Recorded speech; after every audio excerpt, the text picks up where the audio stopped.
सातारकरांचा नाटकाला जो रिस्पॉन्स असायचा, तुम्ही बराचसा स्ट्रगल केला असेल आणि त्यानंतर असा कुठला टर्निंग पॉईंट ठरला की बाबा येस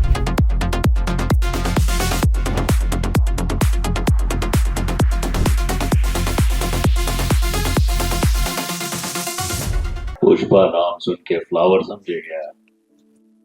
फ्लावर नहीं, फायर है मैं. एक नंबर. आता सुद्धा ऐकताना आपल्याला तेच फिलिंग आणि तीच एनर्जी मध्ये सरांनी हे दाखवलेलं आहे. तुमचं बालपण कसं होतं, शाळेत तुम्ही अभ्यासात कसा होता आणि हे अभिनय क्षेत्र ह्याकडे कधी वळला कसं? खूप खूप आभार सर की आपण आज इथे मला साताऱ्यामध्ये इन्व्हाइट केलं. खूप छान आठवणी आहेत माझ्या खरं तर साताऱ्याच्या, कारण आम्ही जेव्हा नाटकांमध्ये कामं करायचो तेव्हा प्रयोगांसाठी साताऱ्यात खूप वेळा येणं जाणं झालं. आई वडील जे असतील त्यांनी कदाचित बघितलं असेल.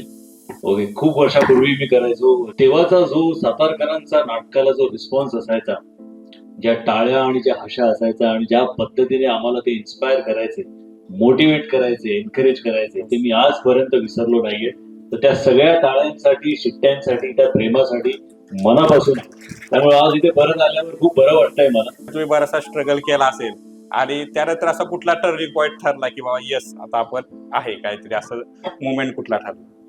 म्हणजे सर, स्ट्रगल मध्ये तुम्हाला खरं सांगतो, असे क्षण येतात आयुष्यामध्ये, प्रत्येकाच्या येतात की जिकडे आपल्याला असं वाटतं की याच्या पुढे आता काहीच होऊ शकत नाही. पण एक म्हण आहे की the night is darkest before don. Yes. जेव्हा तुम्हाला असं वाटतं की आता काहीच होणार नाही, तेव्हा that is the most bottom level that you touch. त्याच्यानंतर things are going to go only upwards, only north. So तुम्ही असं कधी वाटलं तर लगेच निराश होऊ नका. Yes. Is what I would like to. सरांनी खूप छान संदेश आपल्याला दिलेला आहे. आपल्याकडे ह्याच्यात परिस्थिती येते, आता मी स्पर्धा दिली, मी पुण्याला जाऊन पिवडी परीक्षा दिली आणि माझं काहीच होत नाही, मी 2 वेळा प्रयत्न केले, असं कधी अपयश आलं तर कधी गिव्हअप करायचं नाही.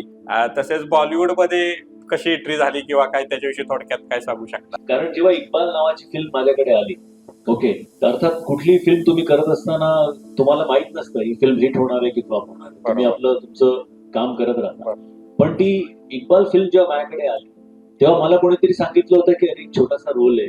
पण मी जेव्हा त्या स्क्रीन टेस्ट साठी गेलो, जेव्हा मी त्याच्या दुसऱ्या स्क्रीन टेस्ट साठी गेलो, तेव्हा मला कळलं की ऍक्च्युली तो छोटासा रोल नाहीये, तो लीड रोल आहे. इक्बाल या सिनेमामध्ये इक्बालचं कॅरेक्टर जे आहे ते. सो मी जर का तेव्हा आमच्या अजून 2-3 जणांना पण अजून विचारलं होतं, काही ओळखीच्या आमच्या कलाकार, त्यांना पण हेच सांगितलं होतं की छोटासा रोल.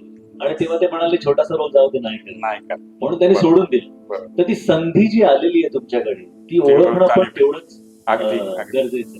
बरोबर. एक छान संदेश मिळाला सरांच्या फिल्म मधून पण की आपण एकतर 100% दिलं पाहिजे आणि आपल्याला संधी ओळखता आली पाहिजे. कोणतेही काम छोटं मोठं नसतं. तुम्ही 100% दिलं तर निसर्ग म्हणा, दैव म्हणा त्याची नोंद घेतो आणि पुढे तुम्हाला संधी मिळतच असते. 100%. शेवटचा प्रश्न सर, की आमच्या विद्यार्थ्यांना तुम्ही अबॅकस शिकतायत, आता घरी पास करण्याचं तंत्र आणि आता 6 ते 14 गटातील मुलं आहेत, काय तुम्ही ह्यांना संदेश द्याल किंवा काय सांगाल? जेवढं या वयात तुम्हाला शिकता येईल तेवढं शिकून घ्या. कारण एकदा तुम्ही काम करायला लागलात ना की मग तो वेळ काढणं कधी कधी कठीण होऊन जातं. जे आता म्हणजे माझ्या मुलीला बघतो, माझी मुलगी पण बाय द वे अबॅकस करत असते.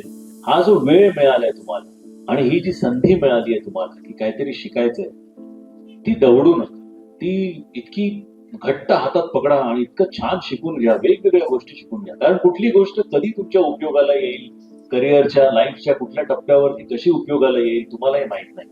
सो तुमच्याकडनं जर मी शिकून जाणार आहे, तुमची ही जी ऊर्जा आहे ती माझ्याबरोबर घेऊन जाणार आहे. बघू मला पण काय शिकता येते. थँक्यू. खूप छान सरांनी सांगितलं की जेलसी ठेवू नका, आपल्याकडे ज्या गोष्टी आहेत त्याचं मग आपल्याला सुख वाटत नाही आणि ते त्याने त्या एखाद्या व्यक्तीने जी गोष्ट अचीव्ह केली त्यासाठी त्याची पण मेहनत असते किंवा ते आपण पाहिलेलं नसतं. आपण फक्त सक्सेस पाहतो आणि आपल्याला वाटतं हे माझ्याकडे का नाही.